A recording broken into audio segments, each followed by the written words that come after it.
حضرت داتا گنج بخش علی حجویری رحمۃ اللہ تعالی علیہ جب لاہور تشریف لائے تو یہاں کفر و شرک کا عروج تھا، لیکن کون سی چیز تھی جس نے اسلام کو پھیلایا؟ یہی فکر آخرت، یہی لوگوں کے دلوں میں اخلاق حسنہ کی محبت پیدا کرنا اور اپنے اچھے اخلاق دکھانا اور اپنے فرض کو ادا کرنا۔ اس وقت بھی معاشرے میں جادو عام تھا اور لوگ چاہتے تھے شارٹ کٹ کے ذریعے منزل تک پہنچ جائیں۔ ایک عورت دودھ لے کے جا رہی ہے تو داتا صاحب نے کہا کہ فقیر کے ہاتھوں دودھ بیچ دو۔ اس نے کہا نہیں، میں نے فلاں جادوگر کو یہ دودھ پہنچانا ہے، اگر میں نے اس کو دودھ نہ پہنچایا تو وہ میری بھینسوں پر جادو کرے گا اور ان کے تھنوں سے دودھ نہیں بلکہ خون نکلے گا۔ تو داتا صاحب مسکرائے، فرمایا آج دودھ اس فقیر کے ڈیرے پہ بیچ جاؤ، دے جاؤ، کل تمہاری بھینسیں پہلے سے زیادہ دودھ دیں گی۔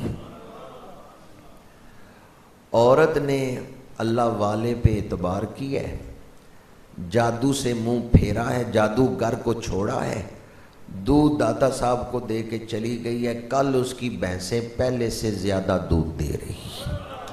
اس نے دوسرے گوالوں کو بتایا ہے، سب اپنا دودھ اب داتا صاحب کے ڈیرے پہ دے کے جا رہے ہیں کہ یہاں دودھ دیں گے تو برکت ہوگی۔ جادوگروں سے انہوں نے منہ پھیر لیا۔ میں جو بات عرض کرنا چاہتا ہوں، جادو سے منہ پھیرا، جادوگروں کو چھوڑا، اللہ والے کے دروازے پہ آئے، برکت مل گئی۔ کیا ہوا؟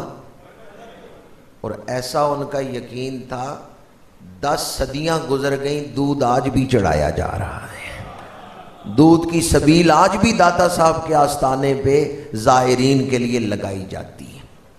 جادوگروں سے منہ پھیرا، اللہ والے کے دروازے پہ آ گئے، اور اللہ والے کا کام کیا ہے؟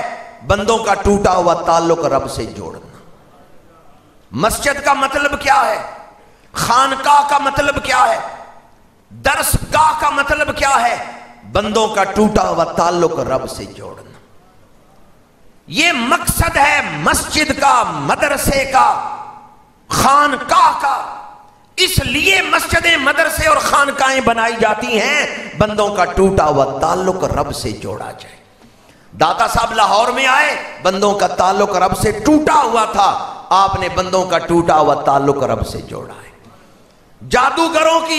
جادوگروں کی بڑی شہرت تھی اور وہ دنیا کما رہے تھے اپنے جادو کے زور پر۔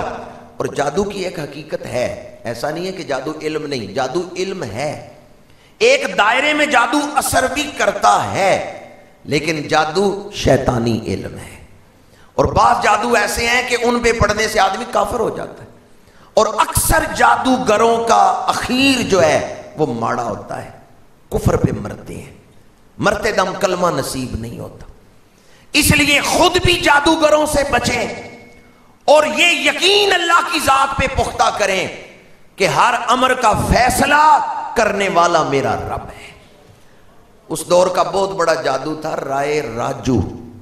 وہ داتا صاحب کے پاس آیا، جب اس کو پتا چلا نا لوگ جادوگروں سے ہٹ رہے ہیں اور اللہ والے کے ڈیرے پہ جا رہے ہیں، تو داتا صاحب کے پاس آ کے مختلف طریقوں سے آپ کو چیلنج کرتا رہا، اللہ والے نظر انداز کرتے رہے۔ داتا صاحب نے توجہ نہیں فرمائی، اس نے کہا میرے مقابلے میں آئیں، دے میں ہوا میں اڑ سکتا ہوں۔ یہ کہہ کے اس نے کچھ منتر پڑھے، اپنے جسم کے ساتھ ہوا میں اڑنے لگا۔ داتا صاحب مسکرائے، فرمایا یہ کام تو میرے جوتے بھی کر سکتے ہیں۔ اپنے جوڑوں کی طرف نے کی، آپ کے جوتے ہوا میں اڑنے لگ گئے اور رائے راجو سر پہ برسنے لگے، وہ نیچے گرا۔ پھر اس نے قریب جھاڑیاں تھیں، درخت تھا، اس کی طرف پھونک ماری، آگ لگ گئی۔ داتا صاحب نے فرمایا مردوں والے کام کرو، مردوں والے کام کرو۔ داتا صاحب نے صرف نگاہ فرمائی ہے، لگی ہوئی آگ بجھ گئی۔ رائے راجو سمجھ گیا میں جو کچھ کر رہا ہوں وہ جادو ہے، یہ جو کر رہے ہیں جادو نہیں ہے، یہ نظر ولایت ہے۔ آپ کے قدموں پہ گرا، اسلام قبول کیا۔ پھر خود بھی ساری زندگی داتا صاحب کی خدمت میں گزاری اور اس کی اولاد بھی داتا صاحب کی خدمت گزار رہی. اس کا مزار بھی بعض محققین کے نزدیک داتا صاحب کے مزار کے احاطے میں ہی ہے. شیخ ہندی اس کی قبر پہ جو کتبہ لگا ہوا ہے.